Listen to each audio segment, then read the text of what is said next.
Baik, Assalamualaikum warahmatullahi wabarakatuh. Untuk teman-teman mahasiswa sekalian, sebagaimana yang telah saya jelaskan di Zoom sebelumnya, terkait apa itu layout, kemudian penjelasan umum, penjelasan layout secara umum, nah, dan apa kaitannya dengan perancangan pembelajaran. Nah, kali ini saya akan menjelaskan detail tentang apa itu konsep dasar layout. Nah, untuk materi atau outline materi dalam layout ini, yaitu pertama definisi layout, kemudian tujuan dan manfaat, prinsip dasar layout, elemen layout, dan macam-macam gaya layout. Nah, layout menurut bahasa, yaitu bermakna tata letak.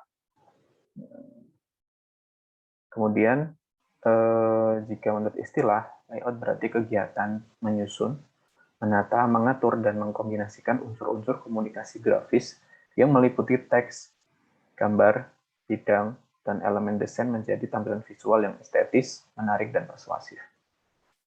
Nah, sedangkan pengertian secara umumnya yaitu susunan tata letak yang mengatur penempatan elemen desain pada sebuah media atau halaman untuk mencapai konsep yang terarah. Nah, teman-teman semua, jadi layout itu penting. Pemahaman layout itu penting karena apa? Layout itu digunakan untuk merancang, sama halnya seperti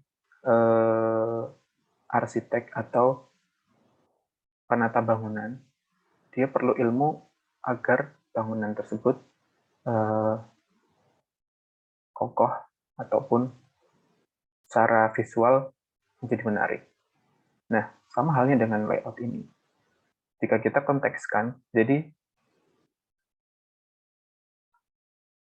jika kita kontekskan ke dalam perancangan media pembelajaran atau dalam artian bisa dalam bentuk bahan cetak, jadi perlu adanya kemampuan untuk merancang elemen-elemen yang di dalam kita katakan modul pembelajaran. Jadi bagaimana caranya kita bisa menempatkan elemen-elemen meliputi gambar, bentuk, teks itu ke dalam satu media yang nantinya akan jadi lebih menarik dan tidak membosankan. Begitu. Oke. Nah, tujuan dan manfaatan dari layout ini adalah pertama membuat elemen gambar dan teks tampak komunikatif. Kemudian memudahkan audiens dan pembaca dalam menangkap informasi desain. Dan ketiga, penataan ruang dan isi desain menjadi terkonsep secara harmonis. Nah, membuat elemen gambar dan teks tampak komunikatif. Nah ini, kita sepakati, kita kontekskan ini dengan cara kita merancang media pembelajaran. Nah, kadang yang terjadi saat ini, terutama para tenaga pendidik ya ketika merancang katakanlah materi yang disampaikan kepada siswa gitu, katakanlah dalam PowerPoint. Banyak yang terjadi yaitu tidak adanya kombinasi antara gambar dan teks, atau terlalu banyak teks yang ditampilkan sehingga sama saja seperti buku, teks dalam buku yang kita pindahkan ke dalam media lain. Nah, jika tidak dikombinasikan dengan gambar, itu pertama akan merasa bosan, dan secara visual itu tidak menarik. Seperti itu, teman-teman. Nah, yang kedua itu memudahkan audiens dan pembaca dalam menangkap informasi desain. Nah,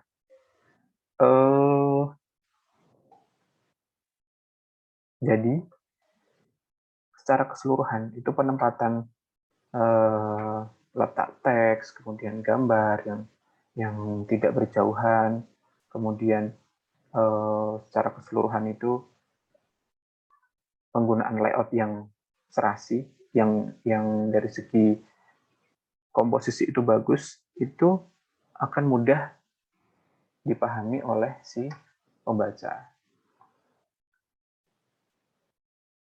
Nah, sama seperti halnya yang ketiga ini, penataan ruang dan isi desain menjadi terkonsep secara harmonis. Jadi tidak asal-asalan. Kenapa layout ini penting, yaitu kita tidak merancang dengan asal-asalan penempatan gambar, teks, dan macam-macam. Jadi ada pakemnya, kalau kita katakan seperti itu. Nah, kalau saya kontekskan dengan teknologi pendidikan ya, bagaimana teman-teman yang di kelas MBK ini kan dari macam-macam prodi. Nah, saya coba kontekskan dengan teknologi pendidikan. Dalam teknologi pendidikan itu terdapat bagaimana caranya merancang bahan ajar. Nah, ada satu tokoh yaitu Meyer yang dia memiliki prinsip-prinsip dasar dalam merancang bahan ajar. Namun dalam hal ini adalah multimedia. Tapi saya rasa ini ada kaitannya dengan layout juga. Jadi Meyer ini menjelaskan bahwa ada prinsip yang namanya kedekatan temporal, yaitu antara teks dan gambar itu saling berdekatan dengan alasan bahwa dengan adanya kedekatan itu, penjelasan dari materi dalam teks itu akan mudah dipahami ketika ada gambar pendukung. Jadi keduanya ini saling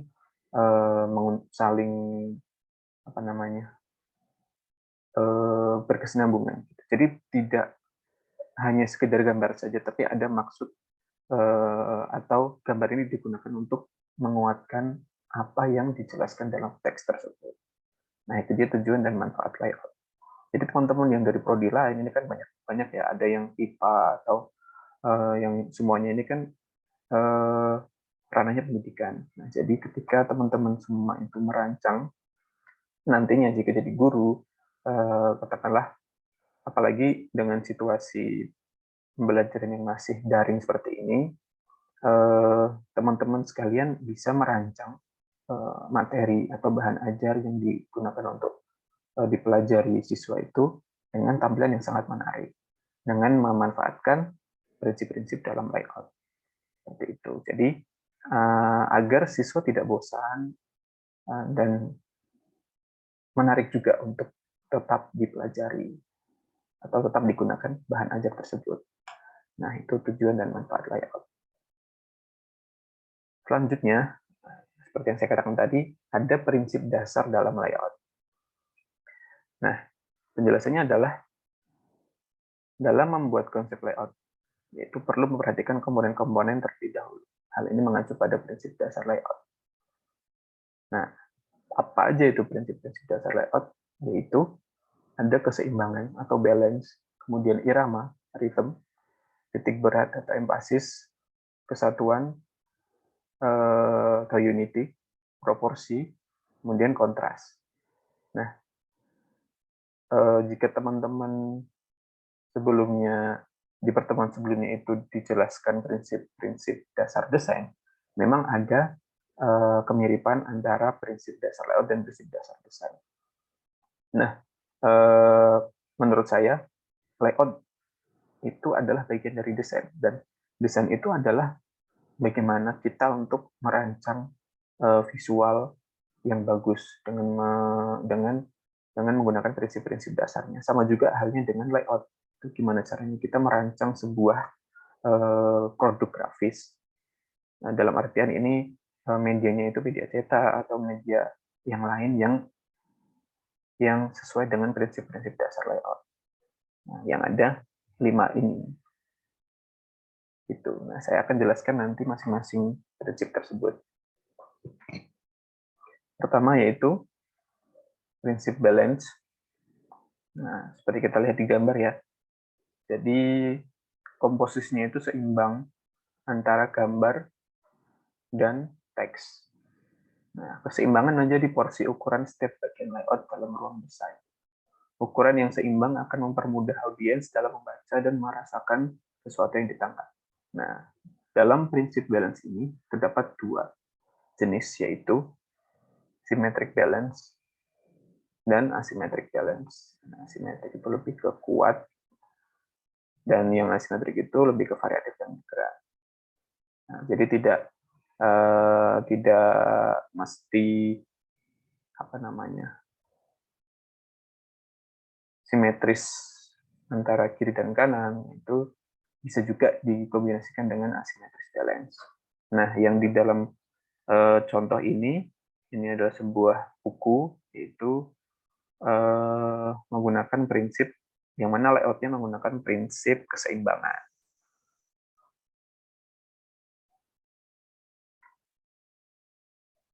Nah, prinsip yang kedua yaitu ritme. Nah, atau irama. Nah, irama merupakan bentuk variasi elemen yang berulang secara konsisten. Penyusunan elemen yang bervariasi akan mempengaruhi visual tersendiri. Karena itu, penting membuat variasi atau pengulangan elemen yang utuh agar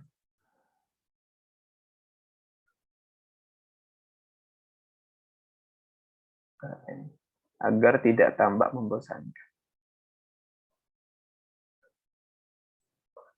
Nah, ritme ini itu pengulangan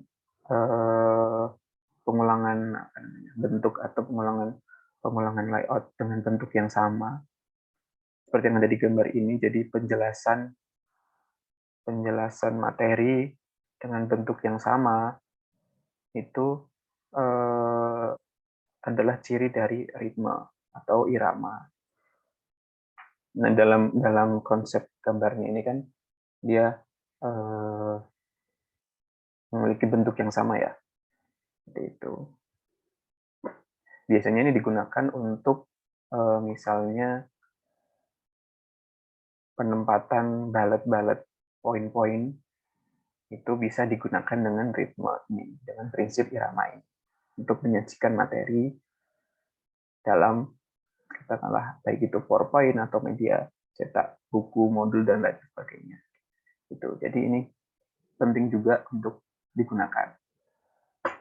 Jadi biar tidak monoton, hanya katakanlah misalnya ada jenis-jenis tentang hewan misalnya. Ini katakanlah ini untuk materi IPA ya.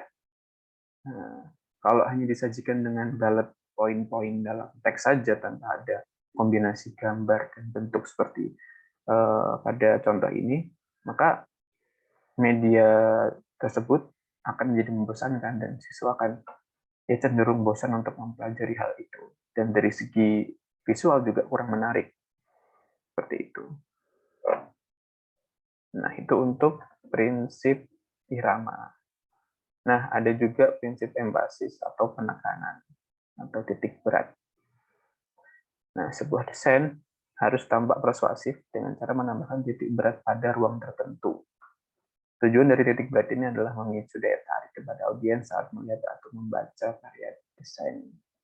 Nah, biasanya untuk prinsip ini itu digunakan pada buku atau media-media lain, itu penekanan terhadap teks penjelasan di dalam teks tersebut. Misalnya penekanan terhadap konklusi atau kesimpulan dalam teks di halaman tersebut. Seperti pada contoh ini, itu meletakkan, jadi sebelum dia membaca secara keseluruhan teks dalam halaman tersebut, dia akan fokus kepada hal yang ditekankan pada halaman tersebut. Nah, dalam hal ini adalah konklusi dalam teks tersebut. Nah, dibedakan ini kan menggunakan elemen bentuk juga ya, untuk menyajikan konklusi di dalam halaman tersebut. Biasanya teman-teman sering melihat di buku-buku bacaan. Itu biasanya ada, misalnya ada apa kata-kata penting yang disajikan dalam teks tersebut yang kemudian dititik beratkan pada posisi tertentu agar pembaca langsung menangkap apa isi dalam teks tersebut. Nah, itu adalah prinsip empasis atau titik berat. Bisa juga digunakan dalam menulis judul misalnya. Jadi untuk menekankan pada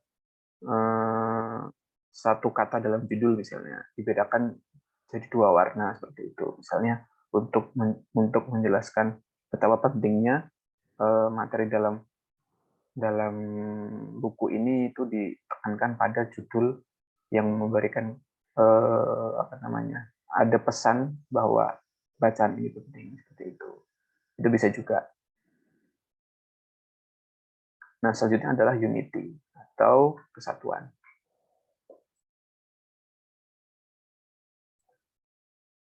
Nah, unity merupakan kesatuan dari keseluruhan elemen pada sebuah layout. Nah, hubungan elemen satu dengan lainnya harus saling memiliki. Hal ini akan memudahkan penggunaan dari banyaknya elemen yang disusun. Nah, perlu teman-teman ketahui, elemen dari layout itu ada gambar, teks, garis, bentuk, dan ruang kosong atau white space. Nah, unity ini adalah prinsip yang merancang layout itu dalam satu media itu terdapat semua elemen yang disajikan atau menyajikan semua elemen dalam satu media, tapi tetap harmonis, tetap menyatu, tidak berdiri sendiri-sendiri. Begitu. Jadi tetap ada bisa keterbacaan yang sangat jelas, gambar juga mendukung dari teks yang disampaikan. Kemudian yang perlu teman-teman perhatikan juga itu ruang kosong atau white space yang ada di dalam media tersebut. Jadi agar tidak terkesan berantakan, jadi dan memberikan istilahnya itu kalau dalam desain itu nafas yang ada di dalam media tersebut. Jadi ada jeda antara teks kemudian gambar atau teks satu dengan teks yang lainnya ada jarak seperti itu. Untuk visual juga menjadi membantu pembaca untuk tidak tidak memberatkan mata saat membaca. Jadi ada ruang kosong yang itu sangat perlu juga kita perhatikan dalam merancang sebuah pembelajaran, sebuah media pembelajaran maksud saya. Itu untuk prinsip unity. Nah, selanjutnya ada prinsip proporsi atau perbandingan porsi antar unsur dari suatu objek. Perbandingan yang seimbang diperlukan agar objek tidak terlihat aneh dan lebih menarik untuk dipandang. Terkadang memainkan proporsi yang tidak seimbang dengan sengaja akan memberikan dampak yang positif dalam konteks tertentu. Nah, kalau dalam konsepnya ini kan ada proporsi dari bentuk manusia dan tumbuhan atau pohon dalam gambar ini, itu pasti ada perbedaan ukuran. Tinggi manusia dan tinggi pohon itu kan sangat berbeda. Nah, sama halnya itu bisa kita dalam hal layout. Nah, bisa kita gunakan prinsip ini untuk katakanlah proporsi dalam menampilkan gambar dan teks dalam media. Misalnya kita ingin menekankan pada penyajian gambar yang didukung dengan teks. Yang jelas tidak mungkin gambar lebih kecil dari teks. Pasti gambar lebih besar karena ada pesan yang ingin ditujukan hanya dengan gambar.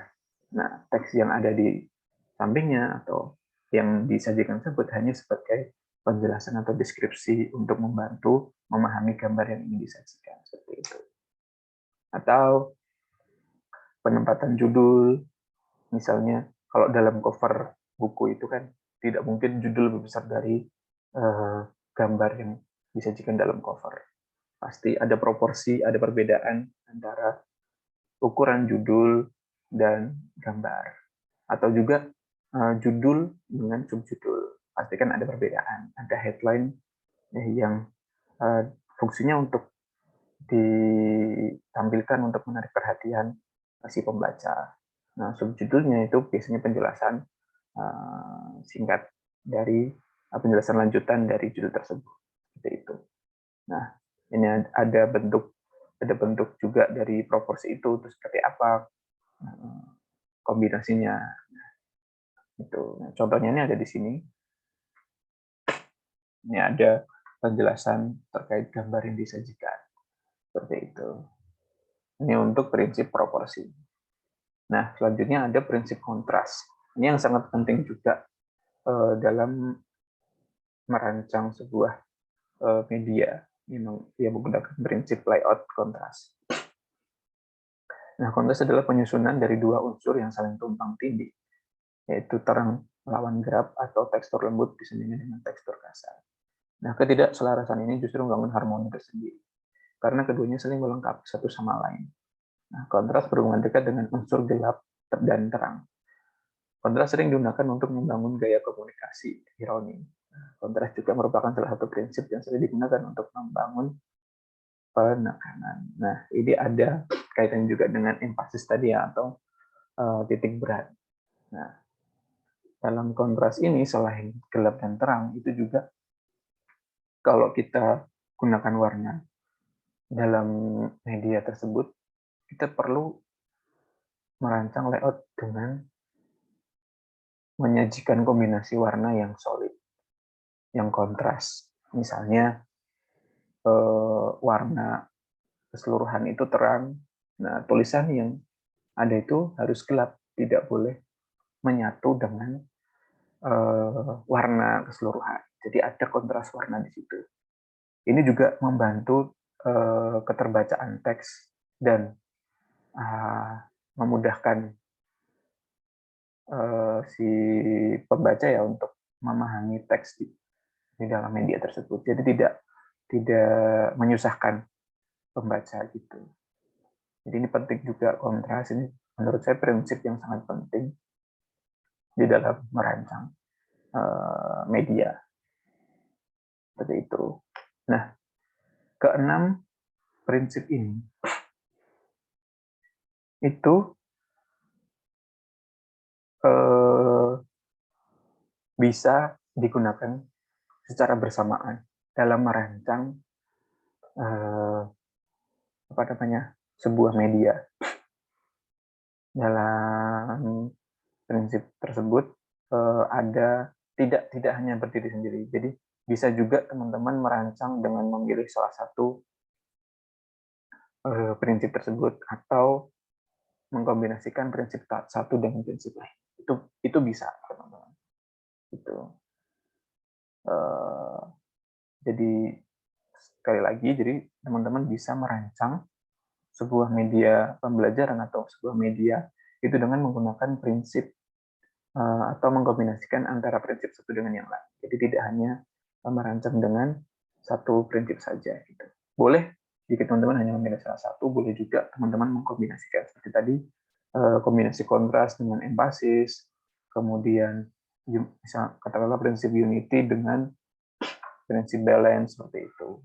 Jadi teman-teman bisa mengkombinasikan keenam prinsip tersebut. Tidak harus semua prinsip jadi satu dalam rancangan layout, tapi boleh 2 atau 3 sesuai dengan kebutuhan dan sesuai dengan target yang dituju. Si penggunanya ini untuk siapa, seperti itu. Itu untuk prinsip dasar dalam layout. Nah, selanjutnya, seperti saya tadi telah saya singgung dalam prinsip Unity ya, jadi ada elemen-elemen layout yang berupa teks, gambar, garis, bentuk, dan ruang kosong. Nah, pertama teks yang jelas pasti dalam layout itu ada karena karena kita akan merancang sebuah bahan ajar ya, teks itu pasti ada di dalam sebuah media. Nah, elemen teks itu bisa berisi judul dan isi paragraf. Dan penyusunan teks harus dibuat secara tertata dan intuitif agar mudah dipahami. Seperti dalam contoh ini ada elemen teks yang telah ditata sesuai dengan fungsinya ya. Yang pertama itu judul yang paling besar. Kemudian selanjutnya ada poin-poin dalam teks tersebut, misalnya penjelasan singkat dalam teks itu biasanya lebih sedang.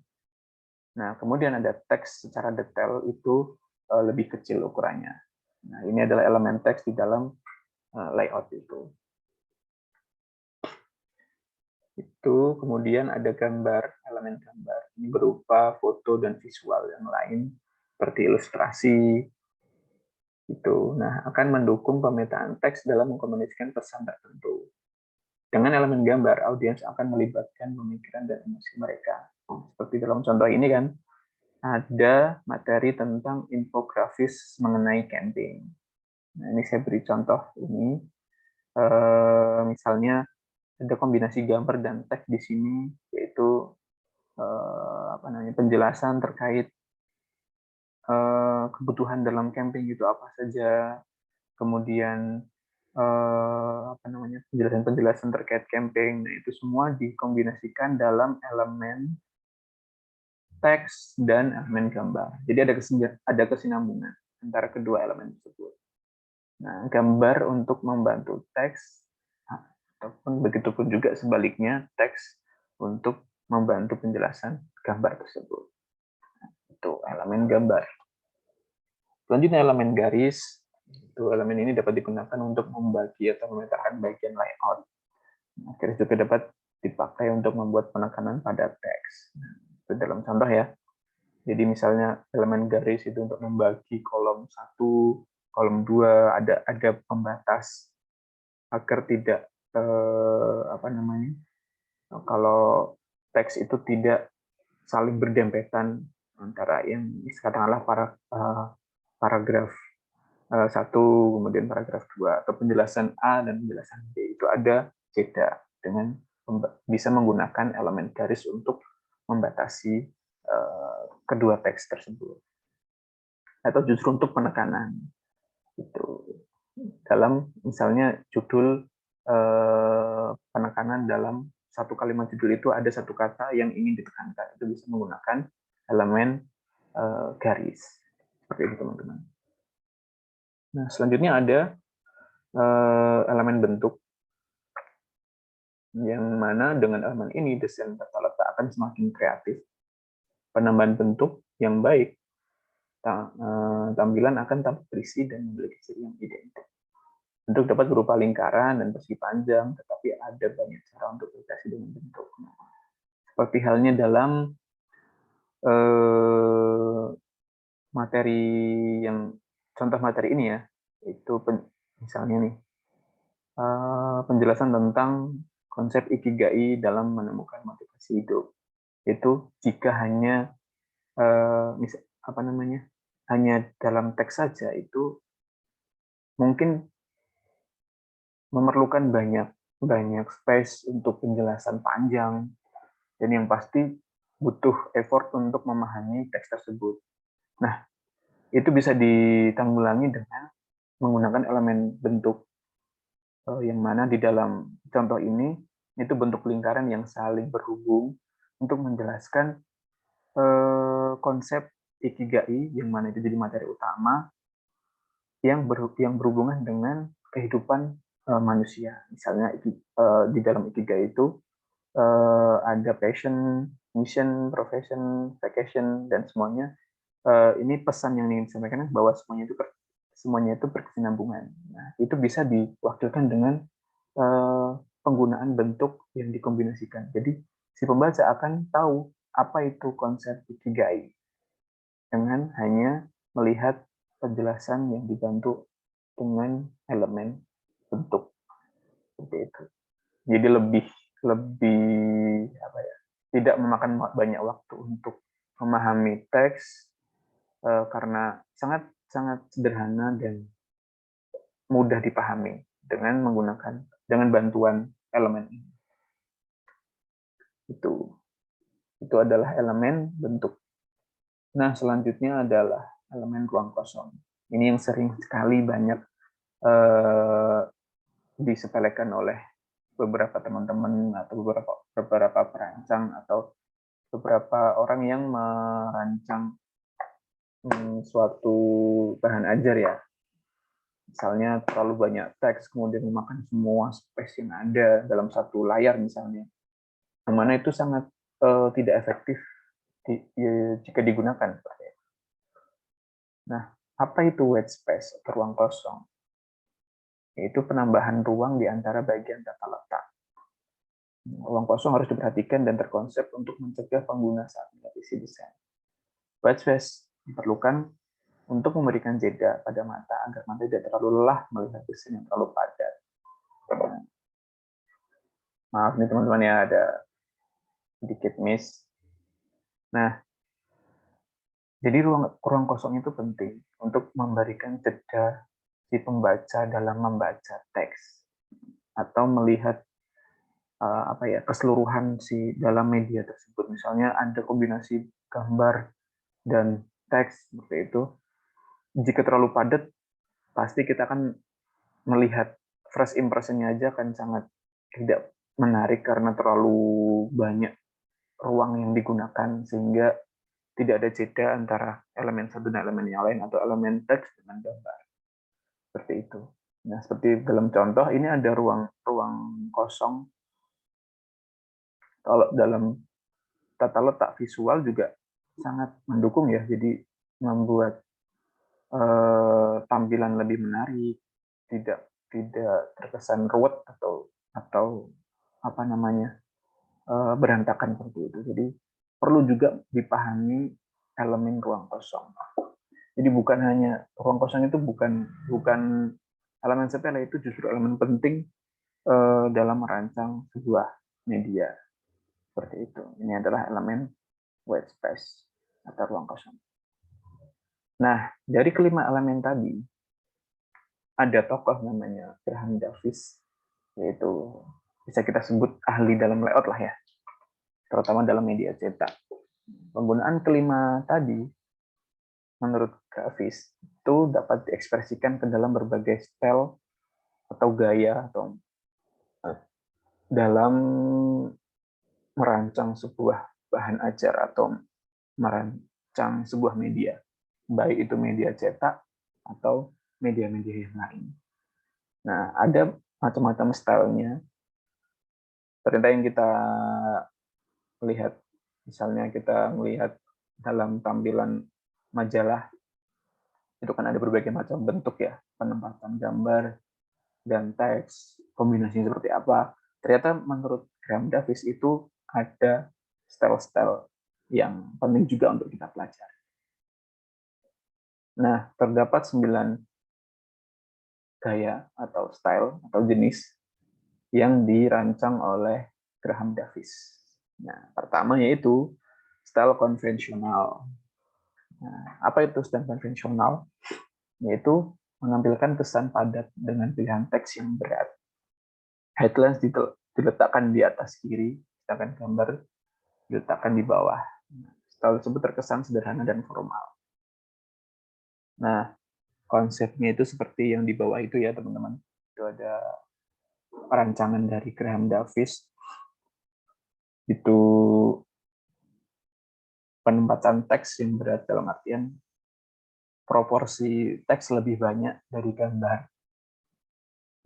Biasanya digunakan dalam koran, gambar hanya menjadi pendukung dalam penjelasan teks di media tersebut, atau buku-buku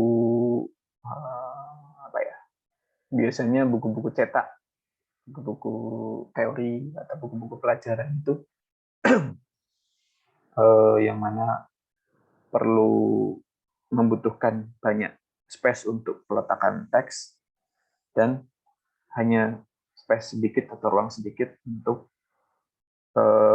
penempatan gambar, yang mana hanya gambar digunakan hanya untuk membantu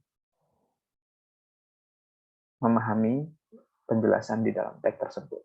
Itu adalah style konvensional. Nah, ada juga style klasik atau gaya klasik. Nah, apa itu? Ini dia penjelasannya. Memberi kesan yang sederhana di mana teks dibagi menjadi 2 kolom di setiap halaman. Gimana yang tadi style konvensional ada tiga kolom ya. Nah, headline diletakkan di tengah atas dan gambar atau itu diletakkan di tengah halaman di antara 2 kolom teks. Nah, ini menurut Graham Davis itu menunjukkan style klasik.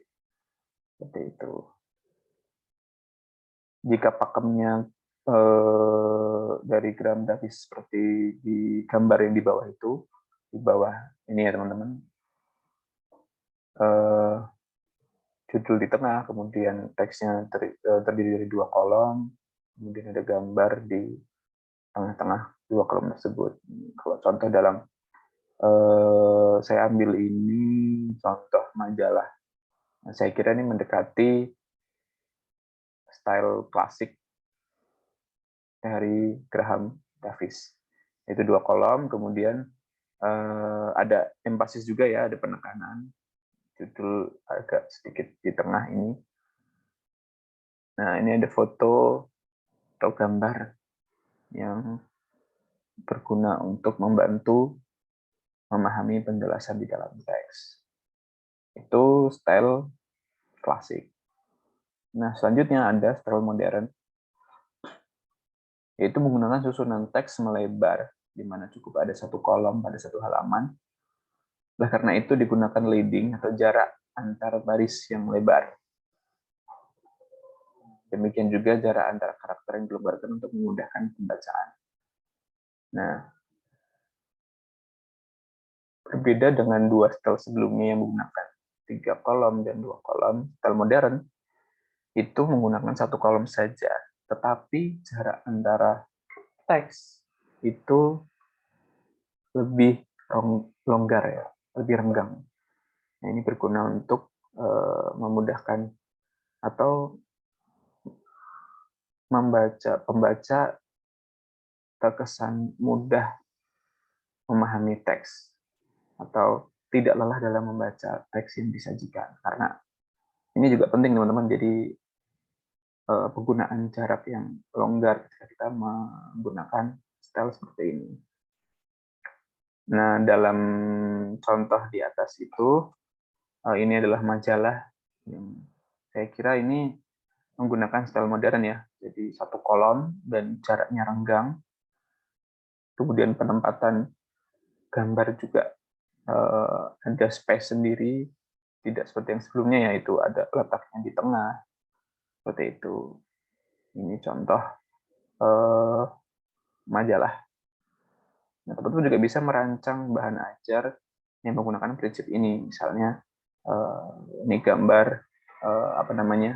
yang membantu atau gambar untuk membantu memahami penjelasan di dalam teks. Seperti itu. Nah, selanjutnya ada style teknikal.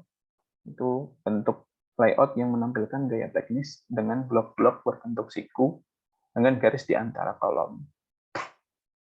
Digunakan banyak bidang kosong untuk memberikan kesan yang bersih dan kuat. Nah, bidang-bidang berisi teks maupun gambar diletakkan secara simetri. Nah, seperti ini teman-teman contohnya. Banyak ruang kosong, kemudian letak teks juga satu dengan yang lainnya itu simetri, kemudian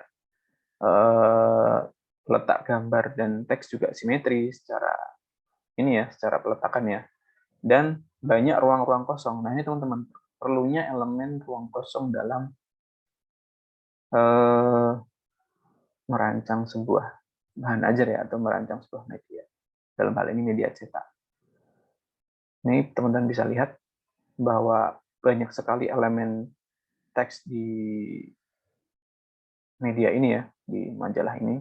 Ada gambar, ada bentuk, ada teks, ada garis.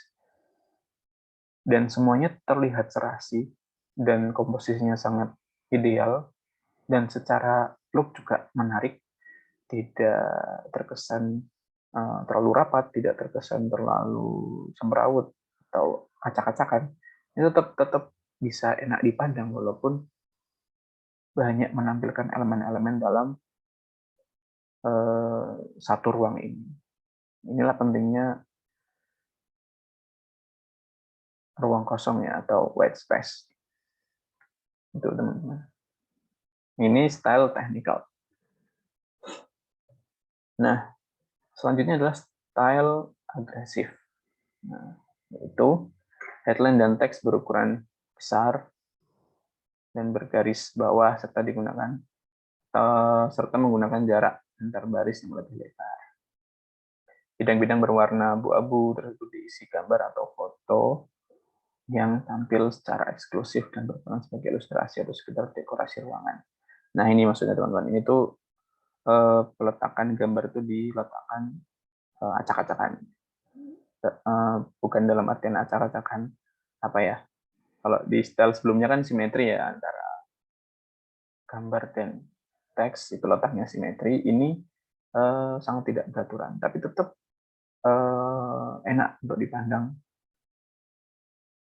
Itu. Ini menurut Graham Davis ya. Nah, saya berikan contoh lainnya itu seperti ini teman-teman. Kita lihat judulnya sangat besar sesuai dengan penjelasannya ya dari Graham Davis. Kemudian gambar itu diletakkan dengan tidak simetri, ada penggunaan garis juga, kemudian jarak antara ini juga lebar antara yang satu dengan yang lainnya. Ini style agresif. Jadi yang dimaksud agresif ini adalah itu tadi, penempatan gambar yang terkesan asal-asalan tapi tetap terkonsep dan tidak mengurangi nilai estetika dalam perancangan tersebut. Ini teman-teman, dengan bisa menggunakan style ini untuk nantinya merancang produk media grafis seperti itu. Ini style agresif. Nah, ada juga style juvenil, yaitu layout dibuat dengan kesan meriah dengan memasang gambar secara tersebar. Nah, di antara kolom diberi garis pemisah dengan warna yang lemah. Headline dan subhead disusun menggunakan huruf kapital lebih besar untuk menarik perhatian. Nah, konsepnya seperti ini teman-teman. Jadi ini yang garis yang kotak berwarna ini gambar di sini, dan ataupun kolom pemisah antara teks dan gambar. Nah, contoh dalam penempatannya itu seperti ini, teman-teman. Ini saya dari tadi menunjukkan ini ya, layout majalah. Menurut saya itu layout majalah sangat menarik untuk dipelajari karena pasti banyak kombinasi elemen di dalam sebuah majalah tersebut. Nah, salah satu contohnya adalah ini, penempatan gambar yang dengan proporsi besar, kemudian proporsi kecil, teks judul yang besar, kemudian ada yang sedang juga, ada yang kecil, ada yang ini teks penjelasan, itu tetap serasi proporsinya, tidak tidak tumpang tindih. Nah, letak gambar juga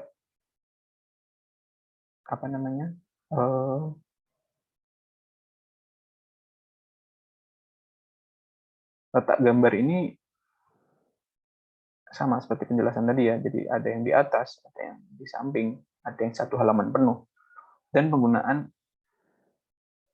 kolom atau dalam hal ini garis ataupun bentuk pemisah dengan warna yang lemah ya. Jadi untuk misalnya ini nih ada teks di atas foto ditumpuk dengan penggunaan kotak yang persegi panjang dengan warna yang lemah, dengan alasan untuk dengan tujuan untuk teks ini tetap terbaca meskipun letaknya di atas foto ya. Biasanya kan ada teks yang kurang terbaca jika diletakkan di atas foto. Nah, ini adalah contoh style dari Juvenil. Selanjutnya ada style youthful. Itu mempunyai kesan lucu, main-main, serta menyenangkan. Kalau Graham Davis itu mencontohkan style ini, yaitu apa namanya? Kalau tadi kan kolomnya lurus ya, tegak lurus penempatan teksnya. Nah, ini penempatan teksnya itu menyesuaikan bentuk, misalnya ini bentuknya agak sedikit diagonal ya. Jadi teksnya susunan teksnya mengikuti bentuk tersebut. Nah, jika saya contohkan dalam yang gambar di samping ini, itu kan teksnya dia mengikuti arah dari apa namanya, dari bentuk gambar ini ya. Nah, jadi ini menurut saya sangat bagus jika diterapkan dalam perancangan media pembelajaran atau bahan ajar. Misalnya digunakan untuk materi sekolah dasar misalnya, itu bisa menggunakan gaya ini, yang mana nanti diharapkan bisa menarik perhatian siswa ya, atau menjaga fokus siswa untuk memahami materi-materi pelajaran tersebut. Ini style youthful. Nah, kemudian ada style natural. Itu memiliki susunan yang elegan menggunakan teks berekspresi lebar. Nah, jarak antara headline dengan body text dibuat cukup jauh. Bidang gambar ditampilkan dalam berbagai bentuk. Nah, ini dia teman-teman contohnya. Jadi, jarak antara judul dan teks itu jauh, kemudian jarak ini juga, jarak antar teks juga dibuat lebar. Nah, foto itu tidak seperti yang sebelumnya ditampilkan di sini ataupun apa namanya secara penuh, tapi hanya dalam bentuk-bentuk tertentu. Misalnya kalau ini saya beri contoh bentuk persegi ya, bisa juga dalam bentuk lingkaran, kemudian tambahan-tambahan penjelasan kecil di sini. Tapi tetap memakan satu halaman penuh, tidak bersandingan dengan penempatan teks. Itu untuk style natural. Nah, selanjutnya ada style prestigious, yaitu hal yang jelas menunjuk pada style ini adalah penggunaan bidang kosong yang cukup luas untuk menciptakan keluasan atau graceful dan fokus. Penggunaan drop cap memberi kesan awal anggun pada halaman. Pemasangan headline ditempatkan di halaman tersendiri. Nah, ini teman-teman contohnya. Intinya adalah dia style ini itu menempatkan judul itu di halaman sendiri yang apa namanya mirip seperti cover ya, jadi di halaman sendiri. Kemudian ada gambar-gambar yang membantu penjelasan dari judul itu. Kemudian teks itu ada di halaman tersendiri. Nah, bidang kosong yang digunakan juga luas di sini, tidak terlalu mepet pinggir ya teksnya. Jadi masih ada ruang luas yang dibiarkan di media ini, di halaman ini. Ini adalah style prestigious. Nah, itu teman-teman, tadi 9 style ya, dari Graham Davis. Itu teman-teman bisa teman-teman gunakan untuk perancangan media grafis dalam merancang produk pembelajaran nantinya di tugas di materi ini. Jadi teman-teman bisa menggunakan 9 style tersebut, salah satunya itu bisa teman-teman pilih yang sesuai dengan tentunya sesuai dengan karakteristik pengguna yang dituju, misalnya SD, SMP, SMA itu style yang seperti apa yang cocok. Itu teman-teman. Itu kemudian kesimpulan dari materi ini lewat menjadi dasar utama dalam merancang sebuah media grafis pembelajaran. Jelas ya teman-teman ya. Itu istilahnya blueprint. Nah, kemudian penggunaan prinsip-prinsip layout serta kombinasi elemen-elemennya saat merancang membuat bahan ajar menjadi menarik dan mampu dipahami oleh pembaca. Jadi, sekali lagi teman-teman, saya tekankan bahwa layout ini penting dalam kaitannya teman-teman dalam merancang bahan ajar. Nah, mengingat teman-teman sendiri juga berasal dari jurusan pendidikan ya, ketika nanti terjun di lapangan, teman-teman bisa merancang bahan ajar yang disajikan ke siswa itu dengan tampilan yang menarik. Selain untuk menarik perhatian, bahan ajar yang menarik itu juga menjaga fokus siswa untuk membaca atau mendalami materi tersebut. Yang mana jika kurang menarik secara tampilan, itu siswa akan bosan dan cenderung malas untuk mempelajari apa yang materi yang disajikan di dalam media tersebut. Jadi perlu teman-teman ingat ya, misalnya nggak usah jauh-jauh lah untuk nanti merancang bahan ajar. Teman-teman dalam menyajikan PowerPoint itu bisa menggunakan prinsip-prinsip ini juga, prinsip-prinsip layout. Jadi tampilan materi jadi lebih menarik, kemudian fokus tetap terjaga, tetap bisa keterbacaan teks juga jelas, dan penempatan gambar juga bagus, dan ada kesinambungan antara gambar dan teks seperti itu. Jadi teman-teman, itu saja penjelasan di materi kali ini. Semoga teman-teman bisa mempelajari lebih dalam. Jika ada yang ditanyakan, bisa kita lanjutkan di forum Google Classroom ya. Jadi, silahkan teman-teman mau menanyakan apa saja terkait materi ini, ataupun ya istilahnya kita ngobrol lebih jauh. Ini hanya sebatas pemantik teman-teman saja untuk mempelajari apa itu layout. Nah, itu. Nah, nantinya di pertemuan selanjutnya saya akan menjelaskan tipografi. Nah, ini dia turunan dari layout. Nah, tipografi itu adalah cara